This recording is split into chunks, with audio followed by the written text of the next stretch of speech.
قال رسول الله صلى الله عليه وسلم دخلت امرأة النار فيه الراء আল্লাহর রাসূল বলেন একটা বিড়ালকে কষ্ট দেওয়ার কারণে এক মহিলা জাহান্নামে গেছে।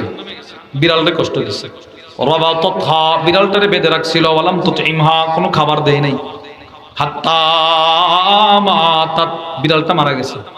আল্লাহর রাসূল বলেন বিড়ালটারে কষ্ট দেওয়ার কারণে মহিলাটা জাহান্নামে গেল। অপর দিকে কুকুরের সাথে ভালো আচরণ করছে, একটু দয়া করছে, একটু রহম করছে। আল্লাহ পাক যে কুকুরটার উপর একটু দয়া করছিল তারে মাফ করে জান্নাতি বানায় দিয়েছে। বুখারীর বর্ণনা। وعن أبي هريرة رضي الله تعالى عنه قال أبو هريرة رضي الله تعالى عنه থেকে বর্ণিত قال رسول الله صلى الله عليه وسلم নবীজি সাল্লাল্লাহু আলাইহি ওয়াসাল্লাম ইরশাদ করেন বাইনামা রাজুলুন ইয়ামশি বিতরিকিন ইস্তাদা আলাইহিল আতশ আল্লাহর রাসূল বলেন এক ব্যক্তি রাস্তা দিয়ে হাঁটতেছেন তার বড় পানির পিপাসা লাগলো।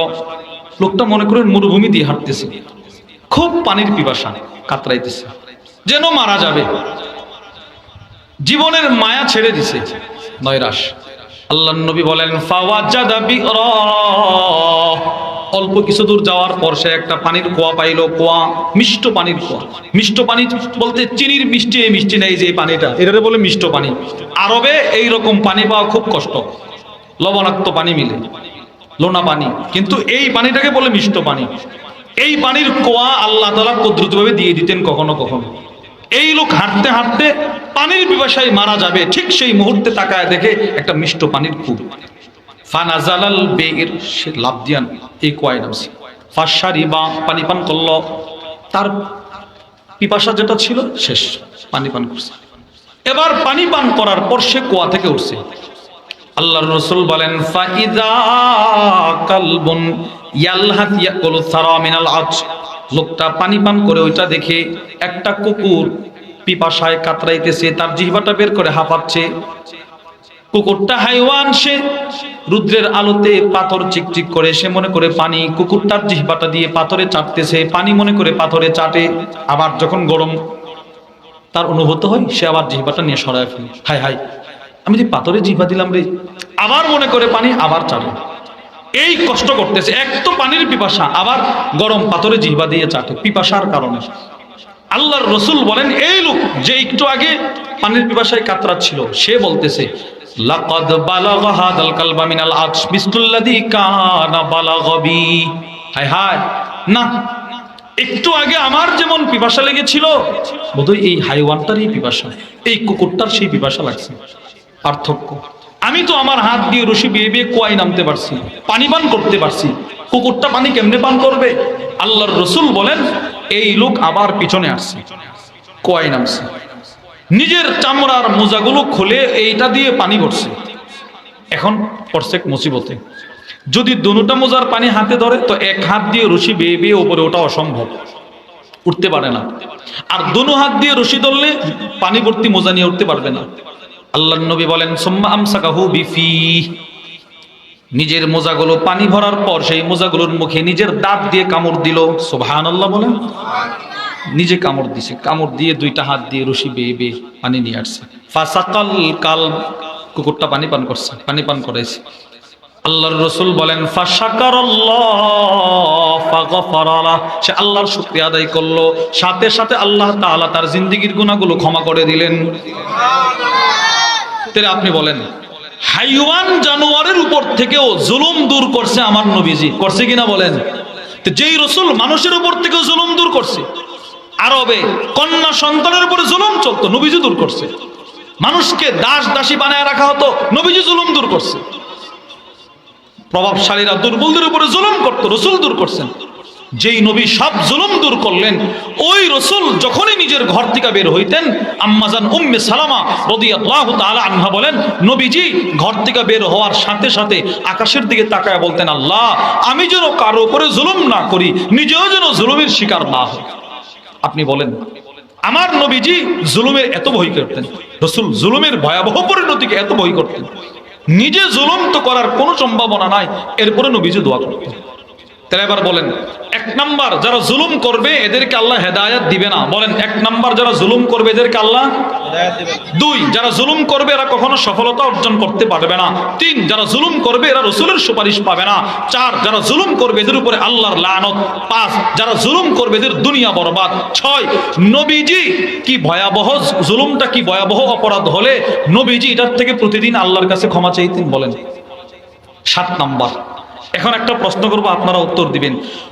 সমস্ত নবীদের যত উম্মত ছিল, ওই উম্মতের ভিতরে সবচাইতে দামি উম্মত হলো আবু বকর সিদ্দিক রাদিয়াল্লাহু তাআলা আনহু। আপনারা কি একমত?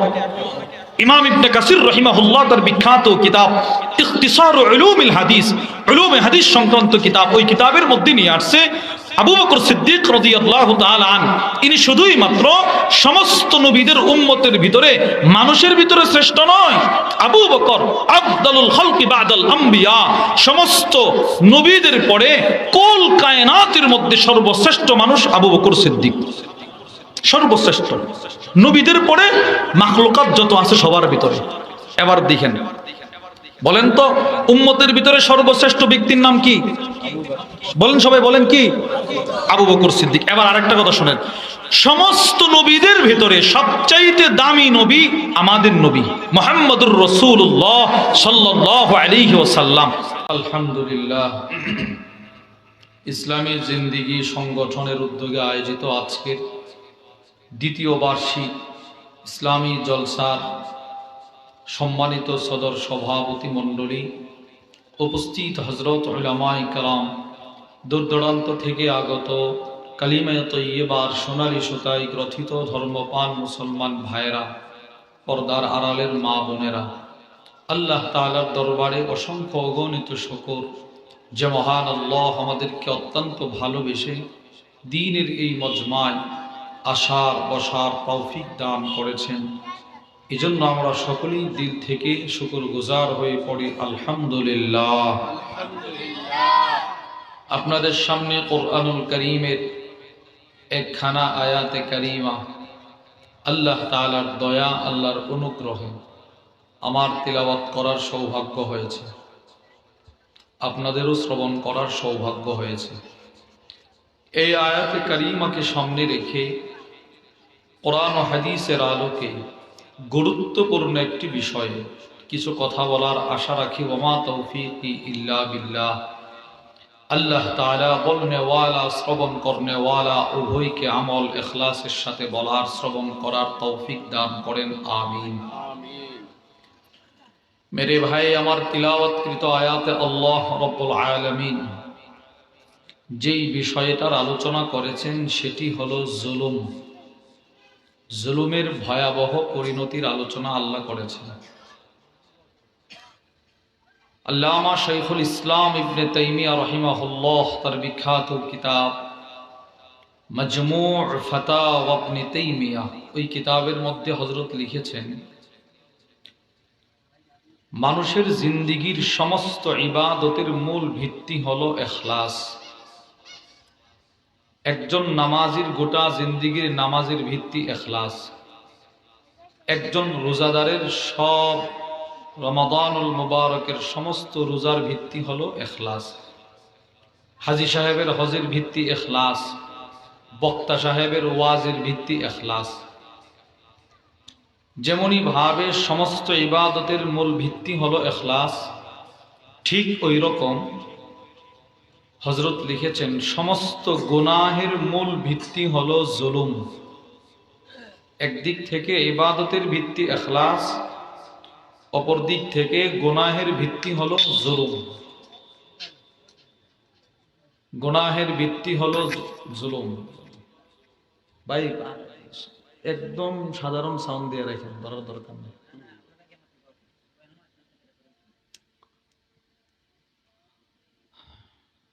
সমস্ত ইবাদতের মূল ভিত্তি হলো ইখলাস। বলেন তো, সমস্ত ইবাদতের মূল ভিত্তি কি ভাই?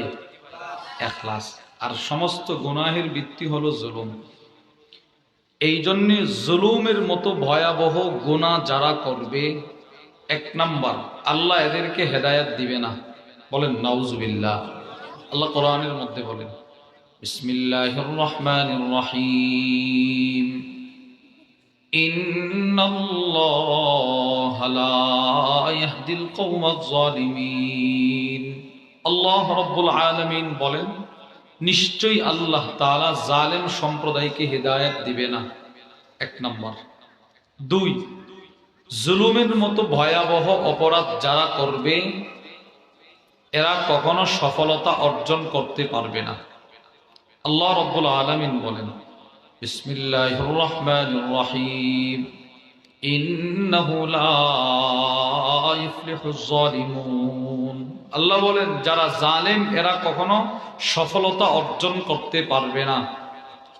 জালেম কখনো সফলতা অর্জন করতে পারবে না।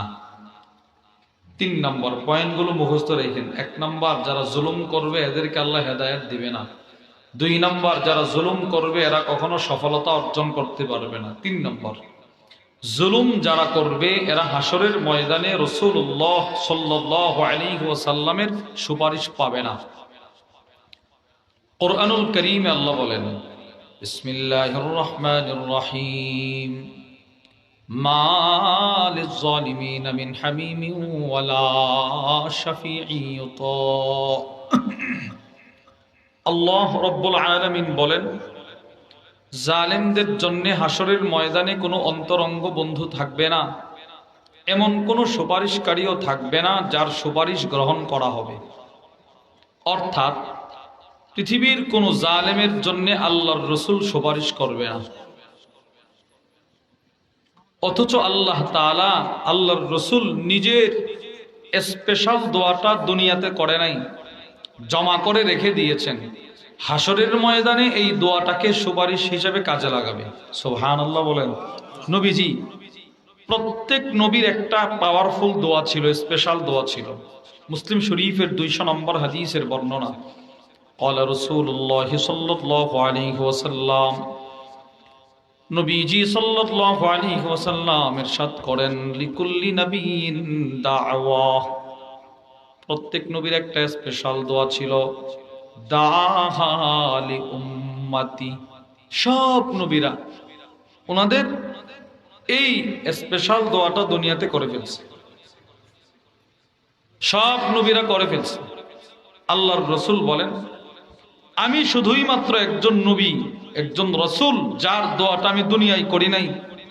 আমি আমার দোয়াটা স্টক করে রেখে দিয়েছি হাসরের ময়দানে আমার উম্মতের সুপারিশ করার জন্য। সুবহানাল্লাহ। নবীজি দোয়াটা দুনিয়ায় করে নাই। যেই রাসূল আপনার সুপারিশ করার জন্য, আমাকে সুপারিশ করার জন্য যেই রাসূল দোয়াটা জমা করে রেখে দিলেন, এই নবী এখন কি বলে দেখেন। আল জামিউস সগীর মিন আহাদিসিল বাশীর ওয়ান নাদির, ইমাম জালালউদ্দিন সুয়ুতি রাহিমাহুল্লাহ বিখ্যাত হাদিসের কিতাব। وعن أبي أمامة الباهلي رضي الله تعالى عنه قال, হযরত আবু উমামা আল বাহিলি রাদিয়াল্লাহু তাআলা আনহু থেকে বর্ণিত, তিনি বলেন, ক্বালা রাসূলুল্লাহ সাল্লাল্লাহু আলাইহি ওয়াসাল্লাম, নবীজি সাল্লাল্লাহু আলাইহি ওয়াসাল্লাম ইরশাদ করেন, সিনফানি মিন উম্মতি। আল্লাহর রাসূল বলেন, আমার উম্মতের দুই শ্রেণীর মানুষ এমন আছে, আমার উম্মতের দুই দল এমন থাকবে যাদের জন্য আমি নবীজি হাসরের ময়দানে সুপারিশ করব না। নাউজুবিল্লাহ। নবীজি নিজে বলে, দুই শ্রেণীর মানুষের জন্য আমি নবী সুপারিশ করব না। এক, ইমামুন যালুম, জালেম ইমাম, জালেম নেতা, জালেম সর্দার, জালেম চেয়ারম্যান, জালেম মেম্বার, জালেম এমপি, জালেম মন্ত্রী, এদের জন্য আমি নবীজি সুপারিশ করব না। যে জুলুম করবে, জুলুম একটু বুঝেন, জুলুম যারা করবে নবীজি বলে এর জন্য আমি কমসে কম সুপারিশ করব না। যিনি যার সুপারিশ ছাড়া আমার কোনো উপায় নাই, এই রাসূল যদি আমার সুপারিশ না করে আমার অবস্থাটা কি হবে বলেন। তিন নম্বর, জুলুম যারা করবে এদের জন্য নবীজির সুপারিশ নাই। চার নম্বর, যারা জুলুম করবে যেহেতু এদের জন্য নবীজি সুপারিশ করবে না, সেহেতু আল্লাহ তাআলা বলবেন জালেমদের উপরে আমি আল্লাহর লানত। নাউজুবিল্লাহ। কুরআনুল কারীম আল্লাহ নিজে বলেন, বিসমিল্লাহির রহমানির রহিম فأذن مؤذن بينهم اللعنতুল্লাহি আলাল যালিমিন। আল্লাহ রাব্বুল আলামিন বলেন, হাসরের কঠিন ময়দানে একজন ফেরেশতা ঘোষণা করবেন, পৃথিবীর সমস্ত জালেমদের উপরে আল্লাহর লানত। নাউজুবিল্লাহ বলেন, জালেমদের উপরে আল্লাহর লানত। 4 নম্বর। 5, জুলুম যারা করবে এদের দুনিয়াও বরবাদ, আখিরাতও বরবাদ। সূরাতুল হজ্জের মধ্যে আল্লাহ বলেন, বিসমিল্লাহির রহমানির রহিম ফাকাইয়্যিম মিন ক্বরিয়াতিন আহলাকনাহা ওয়া হিয়া যালিমা। আল্লাহ রব্বুল আলামিন বলেন, আমি বহু সম্প্রদায়কে ধ্বংস করেছি। আমরা প্রশ্ন করলাম, আল্লাহ কেন ধ্বংস করলেন? আল্লাহ জবাব দেয়, ওয়াহিয়া যালিমা, যাদেরকে আমি আল্লাহ ধ্বংস করেছি এদের পুরুষগুলো ছিল জালেম, এদের মহিলাগুলো ছিল জালেমা, এজন্য আমি আল্লাহ ধ্বংস করছি। 6 নম্বর একটা গুরুত্বপূর্ণ কথা, রাসূলুল্লাহ সাল্লাল্লাহু আলাইহি ওয়াসাল্লাম আমার নবীজির জীবদ্দশায়, জীবনে আল্লাহর রাসূল, আপনি কি বলেন নবীজি কারো উপরে জুলুম করছে কখনো? নবীজি কারো উপরে জুলুম করার কল্পনাও আমরা করতে পারি না। আল্লাহর রাসূল, এই নবীজি যখনই ঘর থেকে বের হইতেন দোয়া করতেন, আল্লাহ আমি যেন কারো উপরে জুলুম না করি। সুবহানাল্লাহ বলেন, নবীজি দোয়া করতেন। আবু দাউদ শরীফের বর্ণনা, وعن أم سلمة رضي الله تعالى عنها قالت أمزن أم سلمة رضي الله تعالى عنها থেকে বর্ণিত, তিনি বলেন, ما خرج النبي صلى الله عليه وسلم من بيتي إلا رفع طرفه إلى السماء। আম্মাজান উম্মে সালামা বলেন, আল্লাহর রাসূল যখনই আমার ঘর থেকে বের হইতেন, আম্মাজান বলে যখনই আমার ঘর থেকে নবীজি বের হইতেন, আল্লাহর রাসূল ঘর থেকে বের হওয়ার পর নিজের 2টা চোখ আকাশের দিকে উঠাইতেন, চোখ মোবারক আকাশের দিকে উঠায় দোয়া করতেন, আল্লাহুম্মা ইন্নী আউযু বিক, আল্লাহ আমি আপনার কাছে আশ্রয় চাই। নবীজি দোয়া করে, আল্লাহ আমি আপনার কাছে আশ্রয় চাই মিন আন আদিল্লা, আমি কাউরে পথভ্রষ্ট করা থেকে, নিজে পথভ্রষ্ট হওয়া থেকে। আদিল্লা আও উদাল, আল্লাহ আমি কাউরে পথভ্রষ্ট করা থেকে, নিজে পথভ্রষ্ট হওয়া থেকে আপনার কাছে আশ্রয় চাই। আপনি বলেন, আমার নবীজি কাউরে পথভ্রষ্ট করতে পারে এটা আমরা কল্পনাও করতে পারি না। নবীজি কাউরে পথভ্রষ্ট করেনি, রাসূল নিজে পথভ্রষ্ট হওয়ার তো কোনো সম্ভাবনা নেই। এই নবী প্রতিনিয়ত আল্লাহর রাসূল দোয়া করতেন, আল্লাহ আমি কাউরে পথভ্রষ্ট করা থেকে, নিজে পথভ্রষ্ট হওয়া থেকে আপনার কাছে আশ্রয় চাই। হ্যাঁ, নবীজির পথভ্রষ্ট হওয়ার কোনো সম্ভাবনা নাই, কিন্তু আপনার আমার পথভ্রষ্ট হওয়ার সম্ভাবনা আছে না নাই? বলেন, আপনার আমার পথভ্রষ্ট হওয়ার সম্ভাবনা আছে। যে কোনো সময় একটা মানুষ পথভ্রষ্ট হইতে পারে। আমাদের মাদ্রাসার একজন হেফজখানার শিক্ষক ছিলেন, উনি এক সময় হেফজখানায় পড়াইতেন। ওনার ছাত্র আছে মাশাআল্লাহ, অনেক ছাত্র। এই গত কয়েকদিন আগে আমি এক মাহফিলে যাব, বের হইছি, হঠাৎ করে তাকায় দেখি রাস্তার পাশে ইনি দাঁড়ানো। ইনার দাড়ি ছিল এত বড় বড়, দাড়িগুলো কাটা ফেলছে একদম সেই। হ্যাঁ জি, হাফিজ সাহেব, উনি হাফিজ সাহেব ছিলেন, উনি হাফিজ সাহেব। ওনার অনেক ছাত্র আছে। পারিবারিক টেনশন আর যে কোনো কারণে ওনার হিতাহিত জ্ঞান চলে গেছে, বাস দাড়ি কেটে ফেলছে। যে কোনো সময় আপনার আমার পথভ্রষ্ট হওয়ার সম্ভাবনা আছে। আল্লামা মুহাম্মদ আলী ইবনে মুস্তাফা আত-তানতাবি রাহিমাহুল্লাহ তার কিতাব আলী ফাতাওয়া আলী আত-তানতাবি, ওইটার মধ্যে লিখছে, মিশরের একজন মুয়াজ্জিন ছিল, মুয়াজ্জিন। ইনি আগের জমানায় মসজিদের মিনারায় খালি মাইক ছাড়া আজান দেওয়া হতো, মাইক ছাড়া। ওই লোকের কণ্ঠ এত সুন্দর ছিল, ইনি যখন আজান দিতেন ওনার মিনারার চতুর্পাশে, মসজিদের চতুর্পাশে শত শত খ্রিস্টান আইসা দাঁড়ায়া থাকতো ইনার কণ্ঠ শোনার জন্য, কণ্ঠের আজান শোনার জন্য।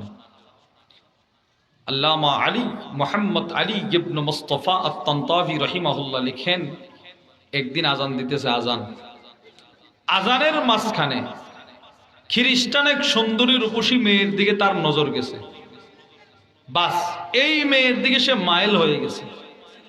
এখন এই মেয়ের ঘরের দরজায় কড়া নাড়তেছে। মেয়ে আসছে, প্রস্তাব দিছে, বলতেছে না আপনি যে ধর্মে আছেন এই ধর্মে থাকলে আমারে পাবেন না, এটা ছাড়তে হবে। ইনি এই খ্রিস্টান মেয়ের জন্য ইসলাম ধর্মটা পর্যন্ত ছেড়ে দিছে। আমি আপনাদেরকে যে বিষয়টা বুঝাইতে চাইলাম, আপনার আমার যে কোনো সময় পথভ্রষ্ট হওয়ার সম্ভাবনা আছে। নবীজির ছিল না, এরপরেও আল্লাহর রাসূল প্রতিনিয়ত নবীজি ঘর থেকে বের হওয়ার আগে দোয়া করতেন, আল্লাহ আমি কাউরে পথভ্রষ্ট করা থেকে, নিজে পথভ্রষ্ট হওয়া থেকে আপনার কাছে আশ্রয় চাই।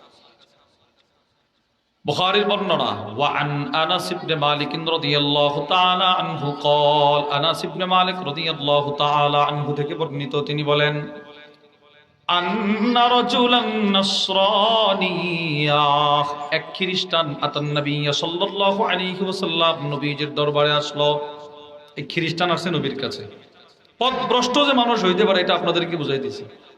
এক লোক রাসূলের দরবারে আসলেন, বলেন তো লোকটা মুসলমান না খ্রিস্টান?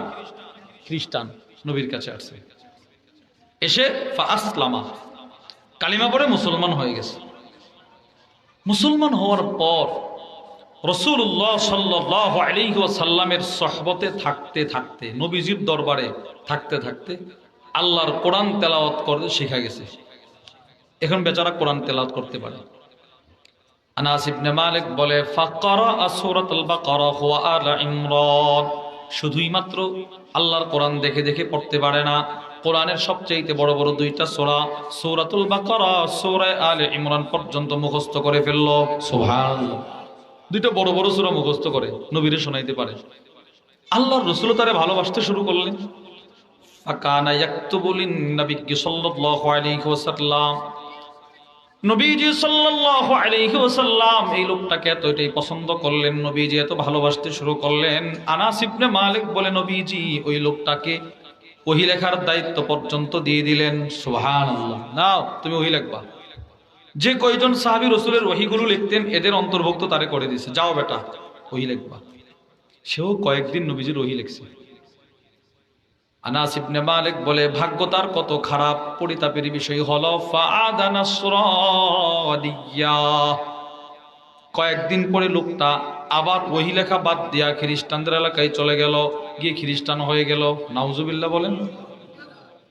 দেখেন, বুঝছেন, ছিল খ্রিস্টান, নবীজির কাছে আসছে, কালিমা পড়ছে, কোরআন শিখছে, দুইটা সূরা মুখস্থ করছে, ওহী লেখার দায়িত্ব পর্যন্ত পাইল, এরপরে আবার খ্রিস্টান হয়ে গেছে।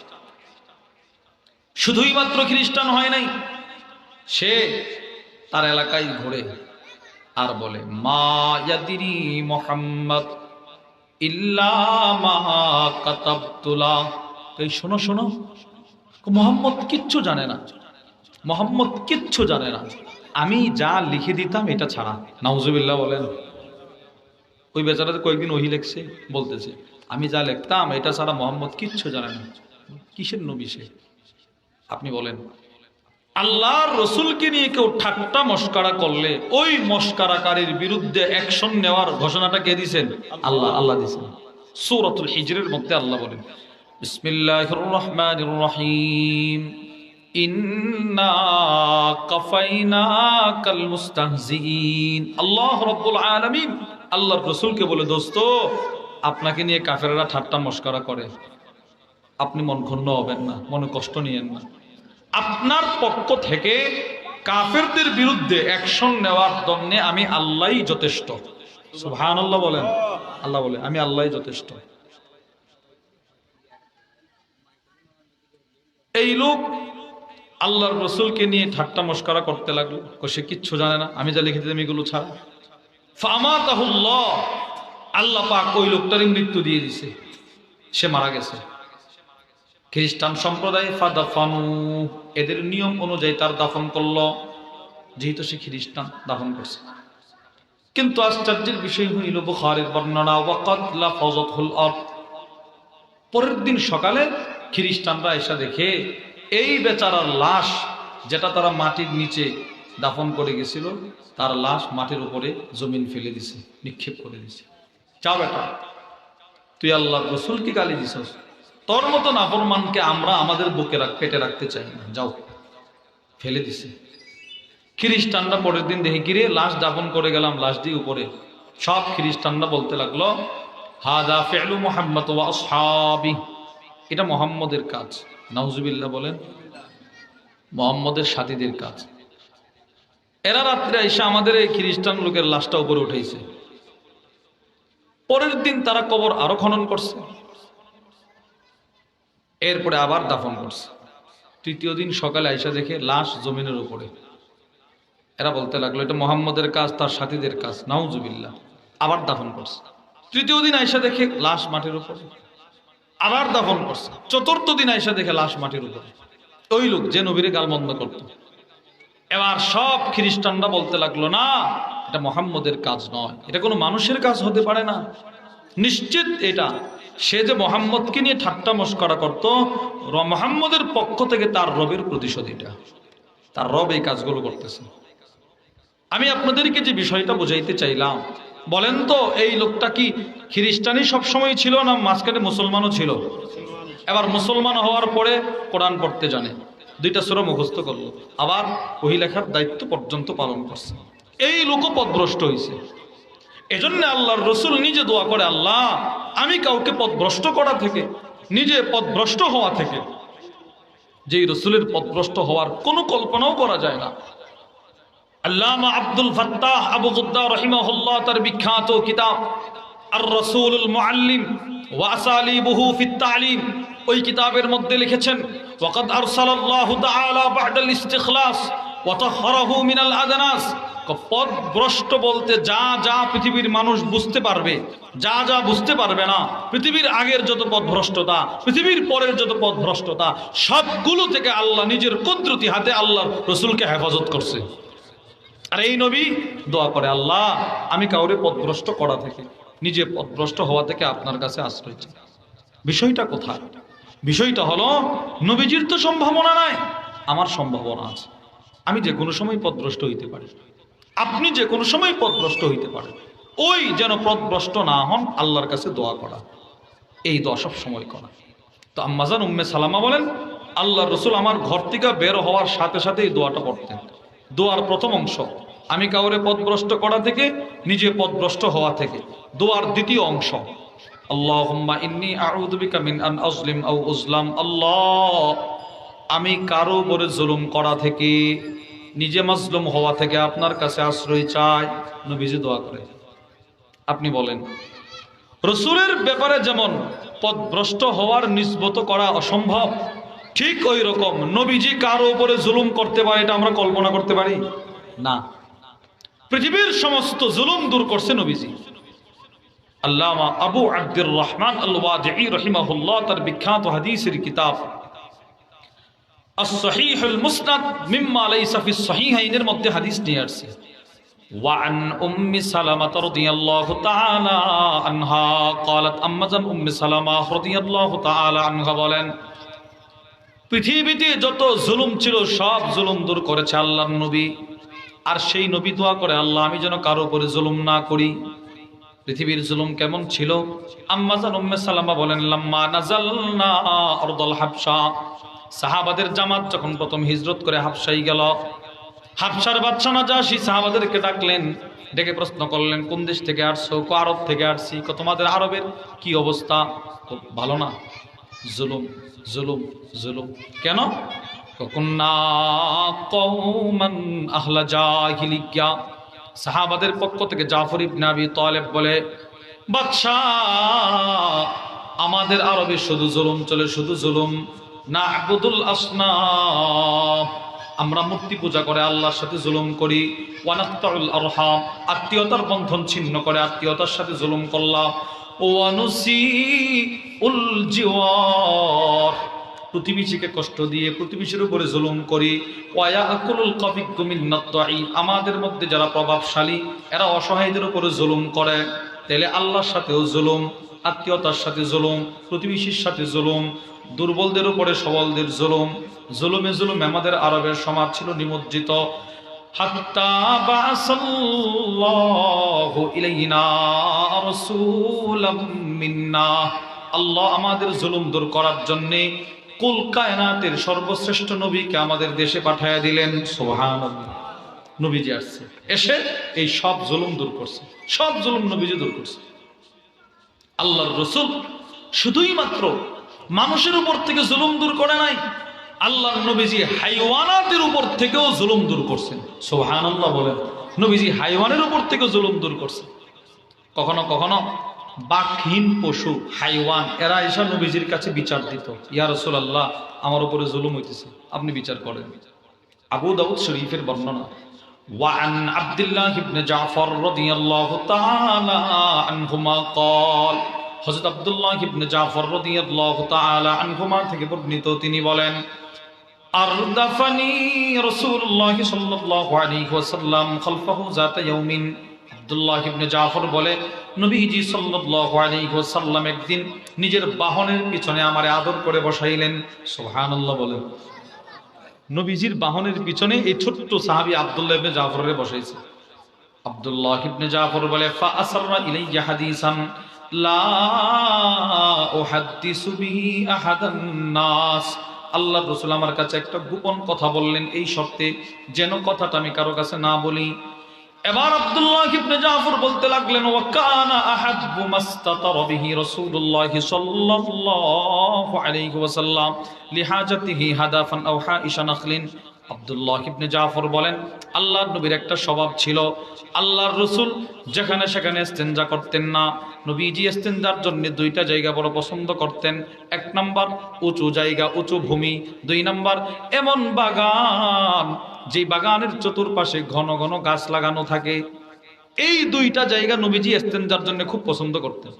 এক নাম্বার উঁচু ভূমি, উঁচু জায়গা। দুই নাম্বার এমন বাগান, যে বাগানের চতুর্দিকে বেশি গাছ, যেন বাহির থেকে ভিতর না দেখা যায়, ভিতর থেকে বাহির না দেখা যায়। আল্লাহর রাসূল মানুষের সামনে ইস্তেনজা করতেন না। আমরা তো বাজারে মানুষ চলাফেরা করে, এই পাশে এক জায়গায় বসে ইস্তেনজা শুরু করে, না, এটা হায়া কম, এটার প্রমাণ। আল্লাহ আবু দাউদ শরীফের 1, 2, 3 এই হাদিসগুলো আপনি খুললে দেখবেন আছে। কানা রাসূলুল্লাহ সাল্লাল্লাহু আলাইহি ওয়াসাল্লাম ইযা আরাদাল বারাস ইনতালাকা হাত্তা লা ইয়ারাহু আহাদ। নবীজি যখন ইস্তেনজার ইচ্ছে পোষণ করতেন, নবীজি হাঁটতে থাকতেন, হাঁটতে হাঁটতে হাঁটতে হাঁটতে এত দূরে হেঁটে হেঁটে চলে যাইতেন, যাদের সাথে রাসূল এতক্ষণ ছিল এরা কেউ নবীরে দুই চোখে দেখতেই পারতো না, এত দূরে নবীজি চলে যাইতেন। আব্দুল্লাহ ইবনে জাফর বলে, আল্লাহর নবী ইস্তেনজা করবে, দুইটা জায়গায় পছন্দ, খুঁজে পাচ্ছে না। ফাদাখালা হাইতান লিরাজুলিল আনসার। নবীজি সাল্লাল্লাহু আলাইহি ওয়াসাল্লাম এক আনসার সাহাবী বাগানে প্রবেশ করলেন ইস্তেনজা করার জন্য। ফাইদা জামাল, ওই বাগানের ভিতর একটা উট ছিল, বাঁধা উট, একটা উট বাঁধা, উটটা বাঁধা। ফালাম্মা রাআন নবী সাল্লাল্লাহু আলাইহি ওয়াসাল্লাম, উটটা বাঁধা অবস্থায় যেই মাত্র আল্লাহর নবীকে দেখে ফেলল, হান্না ওয়া দারাফাত আইনা, উটটা নবীজির দেখা কান্না শুরু করে দিল, উটের দুইটা চোখ দিয়ে পানি গড়ায় গড়ায় পড়তে লাগলো। আব্দুল্লাহ ইবনে জাফর বলেন, ফালাম্মা আতাহুন নবী সাল্লাল্লাহু আলাইহি ওয়াসাল্লাম, নবীজি সাল্লাল্লাহু আলাইহি ওয়াসাল্লাম একটা দৌড় দিয়ে উটটার কাছে চলে গেলেন, গিয়ে ফামাসাহা যিফরা, উটের দুইটা কানের পিছনের হাড়, এই জিফরা বলা হয় কানের পিছনের নরম হাড়, ওই হাড়ে গিয়ে নবীজি দুইটা হাত দিয়ে উটটাকে আদর করতে লাগলেন। সুবহানাল্লাহ বলে, এইভাবে আদর করতেছে, আদর করতেছে।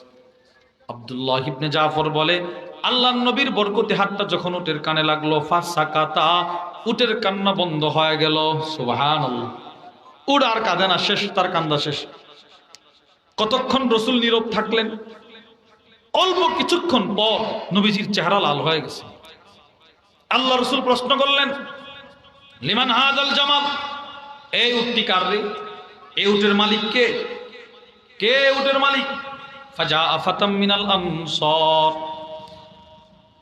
এক আনসার সাহাবী রাসূলুল্লাহ সাল্লাল্লাহু আলাইহি ওয়াসাল্লামের কাছে দৌড়ায় আসছে, যুবক সাহাবী এসে বলে, ইয়া রাসূলুল্লাহ লি, উটটা আমার। নবীজি একটা ধমক দিয়ে বলে, আফালা তাত্তাকিল্লাহ ফি হাদিহিল বাহিমা, এই বেটা চতুষ্পদ জন্তুর ব্যাপারে আল্লাহরে ভয় করো না কেন? আল্লাহরে ভয় করো না কেন? যেমনে মন সেমনে চালাও উটগুলো রে। ইয়া রাসূলুল্লাহ, কি করছি আমি?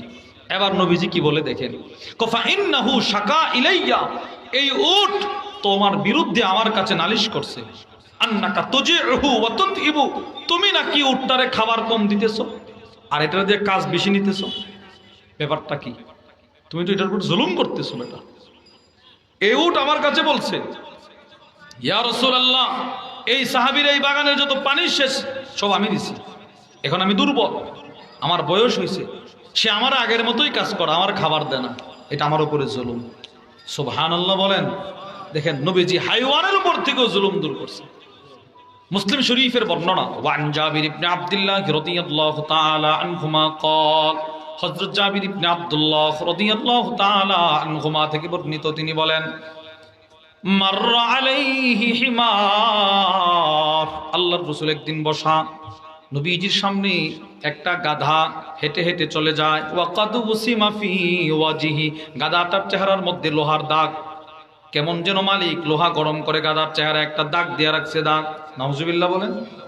দেখবেন আমাদের দেশে কুরবানির পশুর হাট যখন বসে, বড় বড় গরু বলেন আর মহিষ বলেন, এদের পিঠের মধ্যে নম্বর বসানো থাকে, দেখছেন আপনারা? নম্বর বসানো থাকে, লোহা গরম করে দূর থেকে নাম্বার, অনেক এখন আবার রং দিয়ে দেয়, কিন্তু আমরা দেখছি এই লোহা গরম করে করে চাপ দেয়, পশুটার পশম পড়ে যায়, চামড়াটা পড়ে যায়, লাল গোশতটা বের হয়ে যায়, এইরকম। এটা জুলুম। বলেন এটা কি? আপনারা বলেন এটা কি? জুলুম। জুলুম এটা। 1 2 3 1 2 3 এইরকম নম্বর আছে, বাস চাপ দে, হালকা করে চাপ দিয়ে দে, না এটা ঠিক না, এটা জুলুম হয়। অনেকে হাল চাষ করতে করতে এদিক দিয়ে গোশত বের করে ফেলে, না এটাও জুলুম। আপনি চিকিৎসা করেন, এটারে এটাকে ভালো করেন, এইটার উপরে ক্ষত বিক্ষত, এটার উপরে আবার আপনি হাল চাষ করতেছেন, জুলুম। আল্লাহর রাসূল এই গাধার চেহারার দাগটা দেখে নবীজি কান্না শুরু করছে। আল্লাহর রাসূল বলে, লানাল্লাহ, আল্লাহর লানত ওই ব্যক্তির উপর, আল্লাযী ওয়াসামা ফি ওয়াজহি, যে এই গাধাটার চেহারার মধ্যে লোহার দাগ দিল, তার উপরে আল্লাহর লানত। নাউজুবিল্লাহ বলেন। নবীজি বলতেছে, মুসলিম শরীফের বর্ণনা, قال رسول الله صلى الله عليه وسلم دخلت امرأة النار في هراء, আল্লাহর রাসূল বলেন, একটা বিড়ালকে কষ্ট দেওয়ার কারণে এক মহিলা জাহান্নামে গেছে, বিড়ালকে কষ্ট দিয়েছে। রাবাতাতহা, বিড়ালটারে বেঁধে রাখছিল, ওয়ালাম তুতইমহা, কোনো খাবার দেয় নাই, হাত্তা মাতাত, বিড়ালটা মারা গেছে। আল্লাহর রাসূল বলেন, বিড়ালটারে কষ্ট দেওয়ার কারণে মহিলাটা জাহান্নামে গেল। অপর দিকে কুকুরের সাথে ভালো আচরণ করছে, একটু দয়া করছে, একটু দয়া, একটু রহম করছে। আল্লাহ পাক যে কুকুরটার উপর একটু দয়া করছিল তারে মাফ করে জান্নাতি বানায় দিছে। বুখারীর বর্ণনা। ওয়ান আবি হুরায়রা রাদিয়াল্লাহু তাআলা আনহু قال, আবু হুরায়রা রাদিয়াল্লাহু তাআলা আনহু থেকে বর্ণিত, قال رسول الله صلى الله عليه وسلم, নবীজি সাল্লাল্লাহু আলাইহি ওয়াসাল্লাম ইরশাদ করেন, বাইনামা রাজুলুন ইয়ামশি বিতরিকিন ইস্তাদা আলাইহিল আতশ, আল্লাহর রাসূল বলেন, এক ব্যক্তি রাস্তা দিয়ে হাঁটতেছেন, তার বড় পানির পিপাসা লাগলো। লোকটা মনে করেন মরুভূমি দিয়ে হাঁটতেছে, খুব পানির পিপাসা, কাতরাইতেছে, যেন মারা যাবে, জীবনের মায়া ছেড়ে দিছে, নৈরাশ। আল্লাহর নবী বলেন, ফাওয়াজাদা বিরা, অল্প কিছু দূর যাওয়ার পর সে একটা পানির কুয়া পাইল, কুয়া, মিষ্ট পানির কুয়া। মিষ্ট পানি বলতে চিনির মিষ্টি, এই মিষ্টি নেই যে পানিটা, এটারে বলে মিষ্ট পানি। আরবে এই রকম পানি পাওয়া খুব কষ্ট, লবণাক্ত পানি মিলে, লোনা পানি, কিন্তু এই পানিটাকে বলে মিষ্ট পানি। এই পানির কুয়া আল্লাহ তাআলা কুদরতভাবে দিয়ে দিতেন কখনো কখনো। এই লোক হাঁটতে হাঁটতে পানির পিপাসায় মারা যাবে, ঠিক সেই মুহূর্তে তাকায় দেখে একটা মিষ্ট পানির কূপ। ফানাজালাল বেইর, সে লাফ দিয়ান এই কুয়ায় নামছে, ফাশারিবা, পানি পান করলো, তার পিপাসা যেটা ছিল শেষ, পানি পান করছে। এবার পানি পান করার পর সে কুয়া থেকে উঠছে। আল্লাহর রাসূল বলেন, ফাইযা কালবুন ইয়ালহাত ইয়াকুলু সারা মিনাল আতশ, লোকটা পানি পান করে ওইটা দেখে একটা কুকুর পিপাসায় কাতরাইতেছে, তার জিহ্বাটা বের করে হাঁপাচ্ছে। কুকুরটা হাইওয়ান, সে রুদ্রের আলোতে পাথর চিকচিক করে, সে মনে করে পানি, কুকুরটার জিহ্বাটা দিয়ে পাথরে চাটতেছে, পানি মনে করে পাথরে চাটে। আবার যখন গরম তার অনুভূত হয়, সে আবার জিহ্বাটা নিয়ে সরায় ফেলে, হায় হায় আমি যে পাথরে জিহ্বা দিলাম রে, আবার মনে করে পানি, আবার চাটে। এই কষ্ট করতেছে, এক তো পানির পিপাসা, আবার গরম পাথরে জিহ্বা দিয়ে চাটে পিপাসার কারণে। আল্লাহর রসুল বলেন, এই লোক যে একটু আগে পানির পিপাসায় কাতরাচ্ছিল, সে বলতেছে লাকাদ বালাগা হাদাল কালবা মিনাল আতশ বিসমিল্লাযী কানা বালাগবি। হায় হায়, না, একটু আগে আমার যেমন পিপাসা লেগেছিল, বোধহয় এই হাইওয়ানটারই পিপাসা, এই কুকুরটার সেই পিপাসা লাগছে। পার্থক্য, আমি তো আমার হাত দিয়ে রশি বেয়ে বেয়ে কুয়ায় নামতে পারছি, পানি পান করতে পারছি, কুকুরটা পানি কেমনে পান করবে? আল্লাহর রসুল বলেন, এই লোক আবার পিছনে আসছে, কুয়ায় নামছে, নিজের চামড়ার মোজাগুলো খুলে এইটা দিয়ে পানি ভরছে। এখন পড়ছে মুসিবতে, যদি দুটা মোজার পানি হাতে ধরে তো এক হাত দিয়ে রশি বেয়ে বেয়ে ওপরে ওটা অসম্ভব, উঠতে পারে না। আর দুনো হাত দিয়ে রশি ধরলে পানি ভর্তি মোজা নিয়ে উঠতে পারবে না। আল্লাহর নবী বলেন, সুম্মা আমসাকাহু বিফি, নিজের মোজাগুলো পানি ভরার পর সেই মোজাগুলোর মুখে নিজের দাঁত দিয়ে কামড় দিল। সুবহানাল্লাহ বলেন, নিজে কামড় দিছে, কামড় দিয়ে দুইটা হাত দিয়ে রশি বেয়ে বেয়ে পানি নিয়ে আসছে। ফাসাকাল কালব, কুকুরটা পানি পান করছে, পানি পান করাইছে। আল্লাহর রসুল বলেন, ফাশাকারাল্লাহ ফাগফারা লাহ, সে আল্লাহর শুকরিয়া আদায় করলো, সাথে সাথে আল্লাহ তাআলা তার জিন্দেগীর গুনাহগুলো ক্ষমা করে দিলেন। তাহলে আপনি বলেন, হাইওয়ান জানোয়ারের উপর থেকেও জুলুম দূর করছে আমার নবীজি, করছে কিনা বলেন? তো যেই রসুল মানুষের উপর থেকেও জুলুম দূর করছে, আরবে কন্যা সন্তানের উপরে জুলুম চলতো, নবীজি দূর করছে। মানুষকে দাস দাসী বানায় রাখা হতো, নবীজি জুলুম দূর করছে। প্রভাবশালীরা দুর্বলদের উপরে জুলুম করত, রসুল দূর করছেন। যেই নবী সব জুলুম দূর করলেন, ওই রসুল যখনই নিজের ঘর থেকে বের হইতেন, আম্মাজান উম্মে সালামা রাদিয়াল্লাহু তাআলা আনহা বলেন, নবীজি ঘর থেকে বের হওয়ার সাথে সাথে আকাশের দিকে তাকায় বলতেন, আল্লাহ আমি যেন কারো উপরে জুলুম না করি, নিজেও যেন জুলুমের শিকার না হই। আপনি বলেন, আমার নবীজি জুলুমের এত ভয় করতেন, রসুল জুলুমের ভয়াবহ পরিণতিকে এত ভয় করতেন, নিজে জুলুম তো করার কোনো সম্ভাবনা নাই, এরপরে নবীজি দোয়া করতেন। তাহলে এবার বলেন, এক নাম্বার যারা জুলুম করবে এদেরকে আল্লাহ হেদায়েত দিবে না। বলেন, এক নাম্বার যারা জুলুম করবে এদেরকে আল্লাহ হেদায়েত দিবে না। দুই, যারা জুলুম করবে এরা কখনো সফলতা অর্জন করতে পারবে না। তিন, যারা জুলুম করবে এরা রসুলের সুপারিশ পাবে না। চার, যারা জুলুম করবে এদের উপরে আল্লাহর লানত। পাঁচ, যারা জুলুম করবে এদের দুনিয়া বরবাদ। ছয়, নবীজি কি ভয়াবহ জুলুমটা, কি ভয়াবহ অপরাধ হলে নবীজি এটার থেকে প্রতিদিন আল্লাহর কাছে ক্ষমা চাইতেন। বলেন। সাত নাম্বার, এখন একটা প্রশ্ন করব, আপনারা উত্তর দিবেন। সমস্ত নবীদের যত উম্মত ছিল, ওই উম্মতের ভিতরে সবচাইতে দামি উম্মত হলো আবু বকর সিদ্দিক রাদিয়াল্লাহু তাআলা আনহু। আপনারা কি একমত?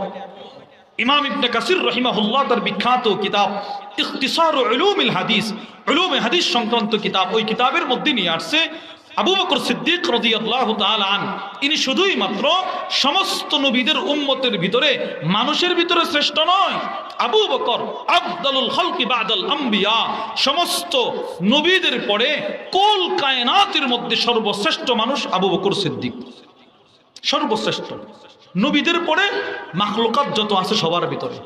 এবার দেখেন, বলেন তো উম্মতের ভিতরে সর্বশ্রেষ্ঠ ব্যক্তির নাম কি? বলেন সবাই, বলেন কি? আবু বকর সিদ্দিক। এবার আরেকটা কথা শুনেন, সমস্ত নবীদের ভিতরে সবচাইতে দামি নবী আমাদের নবী মুহাম্মদুর রাসূলুল্লাহ সাল্লাল্লাহু আলাইহি ওয়াসাল্লাম। এবার দেখেন বুখারীর বর্ণনা, আবু বকর সিদ্দিক আসলেন নবীজির দরবারে, উম্মতের সর্বশ্রেষ্ঠ মানুষটি আসলেন নবীদের সর্বশ্রেষ্ঠ নবীর কাছে, এসে বলে, আল্লিমনি দুআআন আদউ বিহি ফি সালাতি ইয়া রাসূলুল্লাহ, আমাকে এমন একটা দোয়া শিখায়া দেন যে দোয়াটা আমি নামাজের মধ্যে পড়ব, নামাজে। সুবহানাল্লাহ বলেন। বুঝছেন, উম্মতের সর্বশ্রেষ্ঠ মানুষ আবু বকর সিদ্দিক, আসলেন সর্বশ্রেষ্ঠ নবীর কাছে, এসে বলতেছেন আমার এমন একটা দোয়া শেখায় দেন, দোয়াটা পড়বো নামাজে। নামাজ হলো সর্বশ্রেষ্ঠ ইবাদত। সুবহানাল্লাহ বলেন। তাহলে সর্বশ্রেষ্ঠ উম্মত, সর্বশ্রেষ্ঠ নবীর কাছে আসছে, সর্বশ্রেষ্ঠ ইবাদত নামাজে একটা দোয়া পড়বে। এখন নিশ্চিত এই দোয়াটা, যেই দোয়াটা রসুল শিখাবেন, এই দোয়ার ভিতরে যেই বিষয়টা থাকবে ওই বিষয়টাও গুরুত্বপূর্ণ। বিষয়টাও কি? এবার নবীজি বলে, আবু বকর নামাজে পড়বা? বলেছি। কুল, তুমি পড়বা, আল্লাহুম্মা ইন্নী যালামতু নাফসি যুলমান কাসীরা। আল্লাহ, আমি আবু বকর নিজের উপরে অনেক জুলুম করেছি। আল্লাহ, আমি আবু বকর নিজের উপরে অনেক জুলুম করেছি। দেখেন, সিদ্দিক আকবরের মতো ব্যক্তি বলতেছে, আল্লাহ আমি নিজের উপরে জুলুম করছি, আমি জুলুম করছি। ইমাম নববী রাহিমাহুল্লাহ আল মিনহাজের মধ্যে লেখেন, ইত্তাফাকা আহলুস সুন্নাতি ওয়াল জামাআ আলা আন্না আফদালাহুম আবু বকর সিদ্দিক। সমস্ত সাহাবাদের ভিতরে সর্বশ্রেষ্ঠ সাহাবী আবু বকর সিদ্দিক। আর এই লোক বলে, আল্লাহ আমি নিজের উপরে জুলুম করছি। বিষয়টা কোথায় দেখেন আপনি? নবীজি শেখাইতেছে আপনি বলবেন আপনি জুলুম করছেন। তাহলে বলেন জুলুম ছোট অপরাধ না বড় অপরাধ? বলেন ছোট না বড়? বড়। এই জুলুম তিন প্রকার। বলেন জুলুম কত প্রকার ভাই? সবাই বলেন না কত প্রকার? সহিহুল জামের বর্ণনা, ক্বালা রাসূলুল্লাহ সাল্লাল্লাহু আলাইহি ওয়াসাল্লাম আয-যুলমু সালাসা। আল্লাহর রাসূল বলেন জুলুম তিন প্রকার। ফাযুলমুন লা ইয়াগফিরুহুল্লাহ, এক প্রকারের জুলুম, যেই জুলুম কেউ যদি করে আল্লাহ তাকে ক্ষমা করবে না, সেটা হলো ওহুয়া শিরিক, সেটা হলো শিরিক করা। যেমন আল্লাহ কোরআনুল কারীমের মধ্যে বলেন, ওয়া ইয ক্বালা লুকমানু লিবনিহি ওয়া হুয়া ইয়াইযুহু ইয়া বুনাইয়া লা তুশরিক বিল্লাহ। লুকমান হাকিম তার সন্তানকে নসিহত করতে গিয়ে বলল, সন্তান বাবা তুমি কিন্তু আল্লাহর সাথে কাউরি শরীক করবা না। ইন্নাশ শিরকা লাযুলমুন আযীম, কেননা শিরিক হলো জঘন্য জুলুম। বলেন নাউজুবিল্লাহ। শিরিক সবচাইতে জঘন্য জুলুম, এটা আল্লাহ কখনোই ক্ষমা করবে না। সূরাতুন নিসার মধ্যে আল্লাহ বলেন, বিসমিল্লাহির রহমানির রহিম, ইন্নাল্লাহা লা ইয়াগফিরু আন ইউশরাকা বিহি ওয়া ইয়াগফিরু মা দুনা যালিকা লিমান ইয়াশা। আল্লাহ রাব্বুল আলামিন বলে, বান্দা তোমার শিরিকের জুলুম ছাড়া যত ধরনের গুনাহ তুমি করবা ওইগুলো আমি আল্লাহ ইচ্ছা করলে ক্ষমা করতে পারি। সুবহানাল্লাহ। কিন্তু শিরিকের গুনাহ নিয়ে আসলে কিন্তু ক্ষমা করব না। তাহলে শিরিক তিন প্রকার, জুলুম তিন প্রকার। এক নাম্বার শিরিক। বলেন এক নাম্বার কি? এক নাম্বার এমন জুলুম যেটা আল্লাহ কখনোই ক্ষমা করবে না, সেটা হলো জুলুম। সেটি কি ভাই? জুলুম। দুই নাম্বার ফাযুলমুন ইয়াগফিরুহুল্লাহ, এমন জুলুম যেই জুলুম করলে আল্লাহ ক্ষমা করবেন। সেটি কি? সেটি হলো সূরাতুন নিসার মধ্যে আল্লাহ বলেন, বিসমিল্লাহির রহমানির রহিম, ومن يعمل سوءا أو يظلم نفسه ثم يستغفر الله يجد الله غفورا رحيما। আল্লাহ রাব্বুল আলামিন বলে, আমার যে বান্দা, আমার যে বান্দি খারাপ কাজ করলো, গুনাহ করে ফেললো, গুনাহের মাধ্যমে নিজের উপরে জুলুম করলো, বয়স তার 60 বছর, 50 বছর পর্যন্ত, 40 বছর পর্যন্ত সে নামাজ পড়ে নাই। এখন ওই বান্দাটা যদি আমি আল্লাহর কাছে খাস দিলে তওবা করতে পারে, যদি তার জুলুমের উপর অনুতপ্ত হয়, আমি আল্লাহর কাছে ক্ষমা চাইতে পারে, আমি আল্লাহ তাআলা তার গুনাহগুলো ক্ষমা করে দিব। সুবহানাল্লাহ। আল্লাহ ক্ষমা করে দিবেন। এক আজীব কথা নিয়ে আসছে শাইখুল ইসলাম সানি ইমামে রব্বানি আল্লামা ইমাম ইবনুল কাইয়িম আল জাওজিয়্যি রাহিমাহুল্লাহ, তার বিখ্যাত কিতাব আল ওয়াবিলুস সাইয়্যিব ওয়া রাফিউল কালিমিত তাইয়্যিব। ওই কিতাবের মধ্যে হযরত লেখেন, বান্দার অনেক গুনাহ এমন আছে যেই গুনাহগুলোর কারণে সে বড় জান্নাতের মালিক হয়ে যায়। আমি কি কিরে কি বললো রে, বিষয়টা তো বুঝলাম না। পরে উনি দৃষ্টান্ত দিছে। তিনি বলেন, কোন বান্দা নফসের কুমন্ত্রণায় পড়ে, শয়তানের কুমন্ত্রণায় পড়ে একটা গুনাহ করছে, গুনাহটা করার পরে তার অন্তরে একটা ধাক্কা লাগছে, কি করলাম রে আমি, এত বড় জঘন্য গুনাহটা আমি করে ফেললাম। এই গুনাহের উপরে অনুতপ্ত হয়ে সে আল্লাহর কাছে এমন একটা তওবা করছে, তার গুনাহটা আল্লাহ এমন নেক দ্বারা পরিপূর্ণ করে দিল, যেই নেক আমল তারে আল্লাহর জান্নাতে নিয়ে গেছে। ফাউলাইকা ইউবাদদিলুল্লাহু সাইয়্যাতিহিম হাসানাত। একটা দৃষ্টান্ত শুনলে আপনারা বুঝবেন। মুসলিম শরীফের বর্ণনা, ওয়ান বুরাইদা রাদিয়াল্লাহু তাআলা আনহু قال, নবীজির সাহাবী বুরাইদা বলেন, জাআ মাইজ ইবনে মালিক আল আসলামি রাদিয়াল্লাহু তাআলা আনহু ইলা রাসূলিল্লাহি সাল্লাল্লাহু আলাইহি ওয়াসাল্লাম। এক সাহাবী নাম তার মাইজ আসলামী নবীজির দরবারে আসলো, এসে বলতে লাগলো, ইয়া রাসূলুল্লাহ তাহহিরিনি, ওগো আল্লাহর রাসূল আমারে পবিত্র করেন। নবীজি বুঝছেন সে কোনো একটা অপরাধ করছে, কোনো একটা গুনাহ করছে। আল্লাহর রাসূল বুঝেও না বোঝার ভান করতে গিয়ে বলতে লাগলেন, এই বেটা, কিসের থেকে তোমারে পবিত্র করব? যাও আল্লাহর কাছে ক্ষমা চাও, ওয়াস্তাগফিরিল্লাহ ওয়া তুব ইলাইহি, আল্লাহর কাছে ক্ষমা চাও, আল্লাহর কাছে তওবা করো, আল্লাহ ক্ষমা করে দিবেন। সাহাবী নবীজির ধমক খায় রাসূলের দরবার থেকে বের হয়ে গেল। ফারাজা গায়রা বাঈদিন সুম্মা জাআ, অল্প কিছু দূর যাওয়ার পর সাহাবী আবার দৌড়ে নবীজির দরবারে আসলো, এসে বলতে লাগলো, ইয়া রাসূলুল্লাহ তাহহিরিনি, আমাকে পবিত্র করেন। আল্লাহর রাসূল বলে, যাও বেটা যাও, আল্লাহর কাছে ক্ষমা চাও, আল্লাহর কাছে তওবা করো, আল্লাহ ক্ষমা করে দিবেন। সাহাবী আবার দৌড়ায় চলে গেলেন। ফারাজা গায়রা বাঈদিন সুম্মা জাআ, অল্প কিছু দূর যাওয়ার পর সাহাবী আবার দৌড়ে আসলেন, এসে তৃতীয়বার বলতে লাগলেন, ইয়া রাসূলুল্লাহ তাহহিরনি, আমাকে পবিত্র করেন। নবীজি আবার ধমক দিলেন, আবার চলে গেল। এবার চতুর্থবার আসলো, হাত্তা ইদা কানাতির রাবিআ, চতুর্থবার নবীজির দরবারে আসার পর নবীজি সব সাহাবাদেরকে উদ্দেশ্য করে বলতে লাগলেন, সবার সামনে তারে বলতে লাগলেন, ফিমা উতাহহিরু, কোন জিনিস থেকে তোমারে পবিত্র করব? বারবার তুমি আমার কাছে কায়দা কায়দা বলতেছো তোমারে পবিত্র করার জন্য, একটু বলো তো তুমি কি অপরাধ করছো, কোন জিনিস থেকে তোমাকে পবিত্র করব? সাহাবী দুইটা চোখের পানি ছেড়ে দিয়ে বলতে লাগলেন, ইয়া রাসূলুল্লাহ মিনাজ জিনা, আমি শয়তানের কুমন্ত্রণায় পড়ে জিনা করে ফেলেছি। ইয়া রাসূলুল্লাহ জঘন্য একটা অপরাধ আমি করে ফেলেছি, কারণ জিনা হলো সবচাইতে জঘন্য অপরাধ। মুসলিম শরীফের বর্ণনা, আব্দুল্লাহ ইবনে মাসউদ রাদিয়াল্লাহু তাআলা আনহু থেকে বর্ণিত, তিনি বলেন, সাআলতু রাসূলুল্লাহ সাল্লাল্লাহু আলাইহি ওয়াসাল্লাম আইয়ুদ যামবি আযম ইনদাল্লাহ, আব্দুল্লাহ ইবনে মাসউদ বলে, আমি নবীজির কাছে প্রশ্ন করলাম, ইয়া রাসূলুল্লাহ সবচাইতে জঘন্য অপরাধ কোনটি? আল্লাহর রাসূল বলেন, আনতা জাআলা লিল্লাহি নিদ্দান ওয়া হুয়া খালাকাক, যে আল্লাহ তোমাকে সৃষ্টি করলেন ওই আল্লাহর সাথে কাউকে শরীক করা।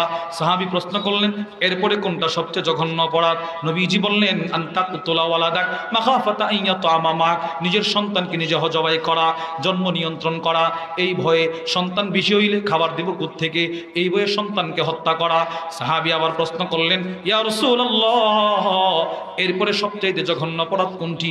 আল্লাহর রাসূল বলেন, আনতুজানি হালিলাতা জারিক, প্রতিবেশীর স্ত্রীর সাথে জেনা করা, জেনা ব্যভিচার করা, যে কারোর সাথে জেনা ব্যভিচার করা সবচেয়ে জঘন্য অপরাধ। এই জন্য মায়েস বলতে লাগলেন, ইয়া রাসূলুল্লাহ, তিনবার ফিরায় দিলেন, এ তো আমার মনে শান্তি নাই, কেন জানেন? আমি সবচাইতে জঘন্য অপরাধটা করে ফেলেছি, জেনা করেছি।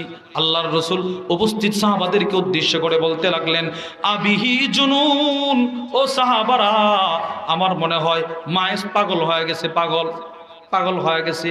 চারবার তারে ফিরাইয়া দিলাম, সবার সামনে এসে বলতেছে সে নাকি জিনা করছে, পাগল নাকি। ফা উখবিরা আন্নাহু লাইসা বিমাজনুন, সব সাহাবারা বলতে লাগলেন, না ইয়া রাসূলুল্লাহ মায়েস পাগল নয়, মায়েস সুস্থ, মায়েস ভালো। এবার আল্লাহর রাসূল বলেন, যদি পাগল না হয়ে থাকে, আশারিবা খামরা, তাহলে বোধহয় মদ পান করছে। আমি রাসূল তিনবার তাকে ফিরাইয়া দিলাম, সে আমার দরবার ছাড়ে না। সে আয়েশা বলে সে নাকি জিনা করছে, আমি ফিরিয়ে দিছি। আমি ফিরিয়ে দেওয়ার অর্থ হলো, তুমি কোনো না কোনো একটা অপরাধ করছো, আমি বুঝছি, যেহেতু অপরাধটা আল্লাহ প্রকাশ করে নাই, তুমি আল্লাহর কাছে ক্ষমা চাও, আল্লাহ ক্ষমা করে দিবে। আপনার জিন্দগিতে যেই গুনাহ আছে, যেগুলো এখনো কেউ জানে না, বুঝতে হবে আল্লাহ আপনারে ভালোবাসতেছে, ওইগুলোর জন্য আল্লাহ দরজা খুলে রাখছে, তুই আমার কাছে ক্ষমা চা, আমি তোর গুনাহগুলো ক্ষমা করে দিব। নবীজি বলে, এটা চারবার ফিরিয়ে দিলাম। সে বলে, এ নাকি কি জিনা করছে, পাগল নাকি? কোনা পাগল না, মদ পান করছে। ফাকামা রাজুলুন, এক আনসার সাহাবী দাঁড়াইল, ফাস্তানকাহু, মায়েজের মুখের কাছে এই সাহাবী তার নাকটা নিয়ে ঘ্রাণ নিল। ফালাম ইয়াজিদ মিন রিহা খামরিন, সাহাবী বলতে লাগলেন, ইয়া রাসূলুল্লাহ মদ পান করে নাই, কারণ তার মুখে কোনো মদের দুর্গন্ধ নাই, মদ পান করে নাই। আল্লাহর রাসূল এবার আমারা ফারুজিমা, রাসূল বলেন, ঠিক আছে, যেহেতু সুস্থ মস্তিষ্কের মানুষ, পাথরের আঘাত করো। ইনারে পাথরের আঘাত করলো, পাথরের আঘাতে এই সাহাবী মারা গেলেন। ইনার এন্তেকালের পর সব সাহাবারা দুই ভাগে বিভক্ত হয়ে গেছে। মসজিদ নববীর সাহাবারা দুই ভাগে বিভক্ত। এক ভাগ সাহাবী বলতে লাগলেন ফাকানান নাসু ফিহি ফিরকাতাইন, একদল বলে ইনি জাহান্নামী, আরেক দল বলে ইনি জান্নাতি, লাকাদ হালাকা সে ধ্বংস হয়ে গেছে, আরেক দল বলে না সে জান্নাতি, তার চাইতে সুন্দর তওবা হতে পারে না। এইভাবে দুদল সাহাবারা তর্ক বিতর্কে লিপ্ত। কয়দিন? 3 দিন। 1 2 3 3 দিন পরে নবীজি আসছে, এসে বলে কি হলো, এত হট্টগোল কিসের, আওয়াজ কিসের? সাহাবারা বলে ইয়া রাসূলুল্লাহ, ইনারা বলতেছেন সে নাকি জাহান্নামী, আর ইনারা বলতে সে নাকি জান্নাতি। আল্লাহর রাসূল বলে শোনো, লাকাত তাবা তাওবা, আমার এই সাহাবী মায়েজ এমন একটা তওবা করছে, উকতুলনি বিল হিজারা, আমার হাতে পাথর দিয়ে বলতেছে ইয়া রাসূলুল্লাহ এই পবিত্র সেই পবিত্র না, এই পাথরটা দিয়ে আমারে আঘাত করে মেরে ফেলেন, এতে আমি জিনাহের গুনাহ থেকে মুক্তি পাবো। নবীজির হাতে পাথর দিয়ে, আমার কাছে পাথর দিয়ে সে আমার কাছ থেকে পবিত্র হয়েছে। তার এই একটা তওবা যদি আমার উম্মতের সমস্ত নারী পুরুষকে বন্টন করে দেওয়া হয়, সবাই এক সাহাবীর তওবা দিয়ে জান্নাতে যাওয়ার জন্য যথেষ্ট। এইটাকে বলছে আল্লাহ তাআলা নিজের উপরে জুলুম। নামাজ পড়েন নাই, বেগানা নারীর ছবি দেখছেন মোবাইলে, টেলিভিশনে নর্তকীর নাচ দেখছেন, গান দেখছেন, এইগুলো যা দেখছেন নিজের উপরে জুলুম। জুলুম। নামাজ পড়েন নাই, নিজের উপরে জুলুম। হালাল পথে চলেন নাই, নিজের উপরে জুলুম। মেয়েটা পর্দায় চলে নাই, নিজের উপরে জুলুম। বিবি পর্দায় থাকে নাই, নিজের উপরে জুলুম। এই জুলুমগুলো আল্লাহ ক্ষমা করবে কেউ যদি দিল থেকে আল্লাহর কাছে ক্ষমা চাইতে পারে। এই জন্যে এই জুলুম থেকে আমরা আল্লাহর কাছে ক্ষমা চাইবো তো ইনশাআল্লাহ। আল্লাহ আমাদের সকলকে যে কথাগুলো বললাম সেই কথাগুলোর উপর আমাকে আপনাকে সকলকে আমল করার তৌফিক দান করেন। সুবহান রাব্বিকা রব্বিল ইজ্জাতি আম্মা ইয়াসিফুন ওয়া সালামুন আলাল মুরসালিন ওয়ালহামদুলিল্লাহি রাব্বিল আলামিন। আসসালামু আলাইকুম ওয়া রাহমাতুল্লাহি ওয়া বারাকাতুহু।